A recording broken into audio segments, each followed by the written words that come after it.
Kia ora koutou katoa. Resurrection is a metaphor for transformation, both individual and communal. So in this Easter season, we think about and rejoice in the transformative power of love, overcoming indifference and pain. The power of new life, overcoming pessimism and stagnancy. And the power of hope, speaking into situations of hopelessness and nurturing new shoots. Isn't that right, Finn? But this is not the only way to think about resurrection. Resurrection is not just positive psychology or individual conversion or community empowerment. It's not just hoping and rejoicing in the springtime of change. There's a tough side to resurrection. In the words of Lionel Richie, there comes a time to heed a certain call. Resurrection is about a call on our lives, and that call can be tough. Think about Ruth, one of the trinity of women in the south window of our church. She wasn't addressed by a heavenly voice, or heard a cock crow, or got a lakeside visitation. There wasn't some light bulb moment for Ruth. She just had suffering. Her own, her mother-in-law's, Naomi's, and her sister-in-law's, Orpah. The suffering of death and grief, the suffering of poverty, the suffering of leaving her home and her gods and all that she knew behind. And then in the borderlands, between Moab and Judah, Naomi released Ruth and Orpah from any obligation to stay with her, imploring these young women to return to their kin, to where they were known and loved, rather than be four poor foreigners in Judah. And Orpah listened and returned to her home. But Ruth didn't. She uttered those well-known words to Naomi: I will go where you will go. I will be a refugee. I will be a stranger in a strange land. I will give up any realistic hope of finding a husband and having children. I will be with you, Naomi, unto death. Ruth did not choose the future that held out the best options. If she checked in with her financial advisor, her parish minister, or her village patriarch, they would have all told her that sticking with Naomi was not the route to any resurrection. Instead of stones being rolled away, they would be rolled in front of her time and time again. Ask any refugee, ask any woman of colour, particularly in a strange land. Ruth didn't know it would turn out like it did. She hadn't read to the end of her story. She hadn't read that she got lucky and she, with Naomi's coaching, made her own luck. She hadn't read that she would be the great granny of King David. In the borderlands, Ruth didn't know about any of that. In the borderlands, she made an illogical, countercultural choice. What happened was in that moment, in that in-between space, in the place of decision, in the face of Naomi, she heeded a certain call.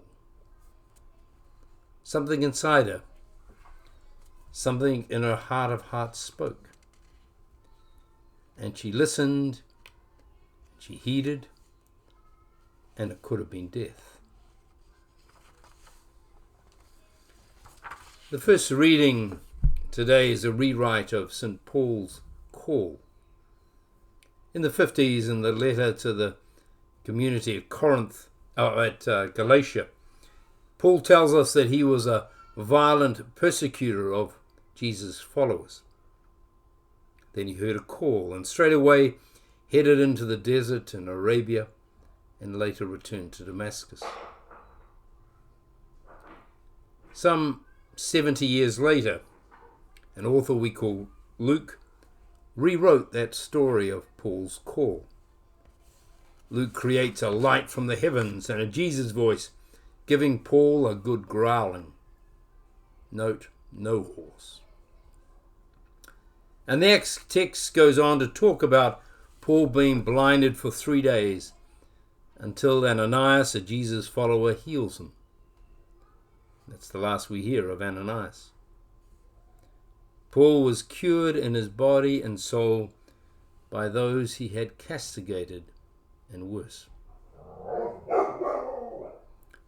In terms of historicity, what we know is that Paul, in his religiously violent zeal, persecuted the followers of Jesus and then joined them. Was it their suffering and how they responded to their suffering that spoke to his heart?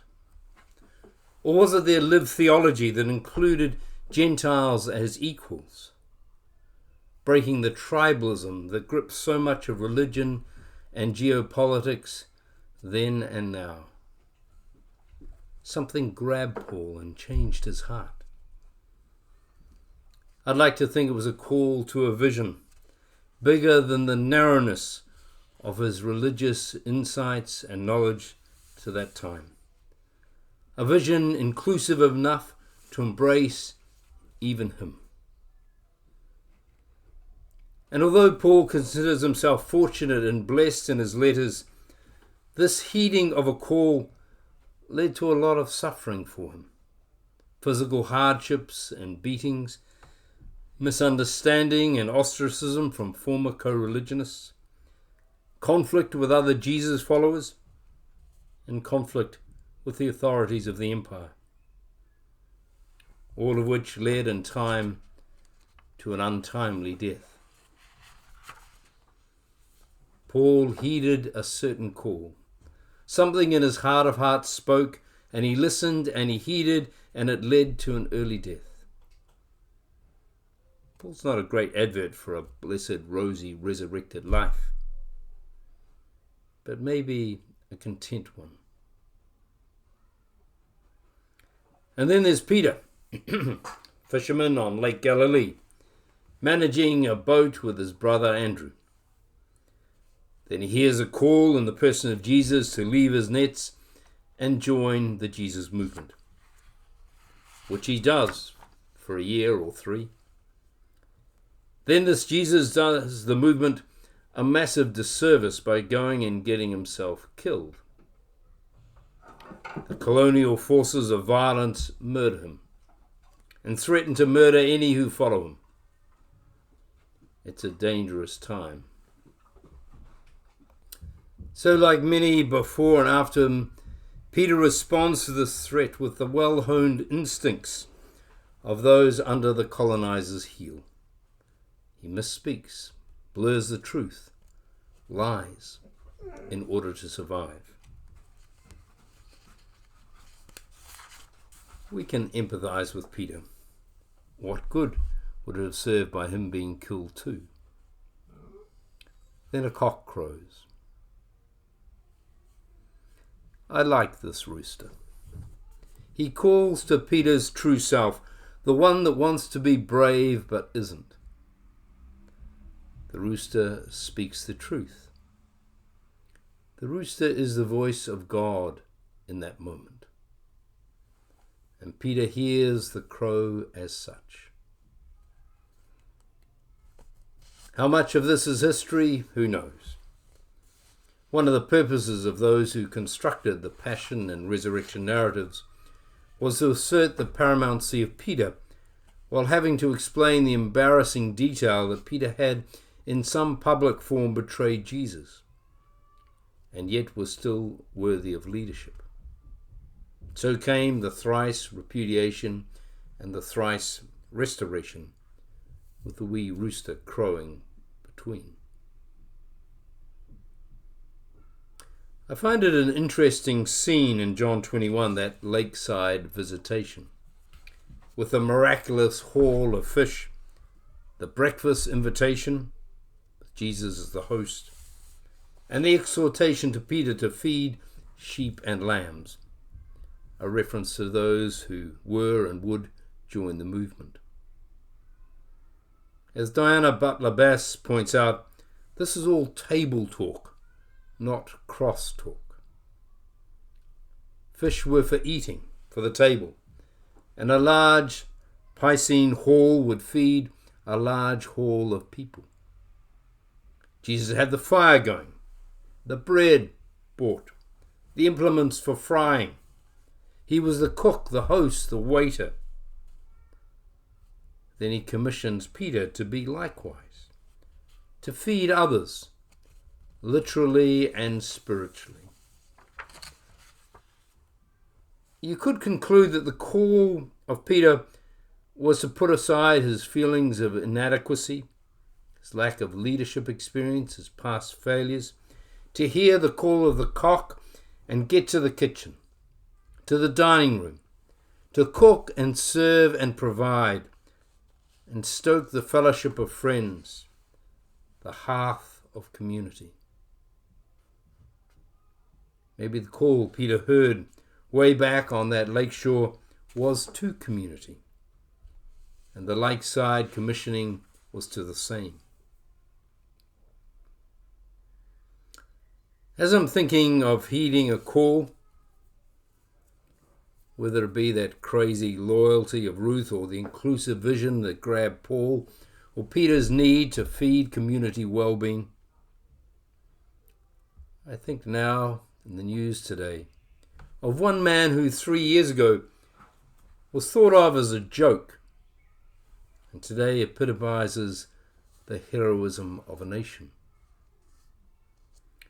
When Volodymyr Zelensky was 41 years old, fresh-faced, with a cheeky smile, he astonishingly defied pundits and ascended to the heights of Ukraine's presidential office. He'd never held a public office. He was best known for starring in a satirical television series called The Servant of the People, in which his character accidentally becomes the Ukrainian president. As in satire, so in life. He ran a campaign based on his visibility as an actor and comedian. He had oodles of charisma and preached an anti-corruption message. He did not engage in serious policy debates. Some critics thought he was in the back pocket of an oligarch. Others saw him courting a reactionary anti-establishment vote. Others saw him capitulating to their powerful neighbor to the east. He wasn't elected to lead a country at war, but that's what he's done. He could have backed out. Like the gambler, there's a time when to hold 'em, when to fold 'em, when to walk away, and when to run. And a person intent on their own security and well-being would have run. There comes a time to heed a certain call. Ruth, Paul, Peter, Volodymyr. Or in Tolkien's words, all we have to do is decide what to do with the time that is given to us. Or Shakespeare, do not be afraid of greatness.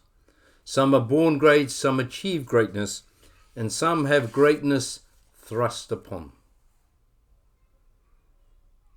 Like with Zelensky, the Bible is full of characters who, when times are tough, in the difficult borderland of decisions, have heeded a call, risen to be worthy of it, and have had greatness thrust upon them. It's also full of characters who shy away from accolades like greatness. Peter never forgot that rooster.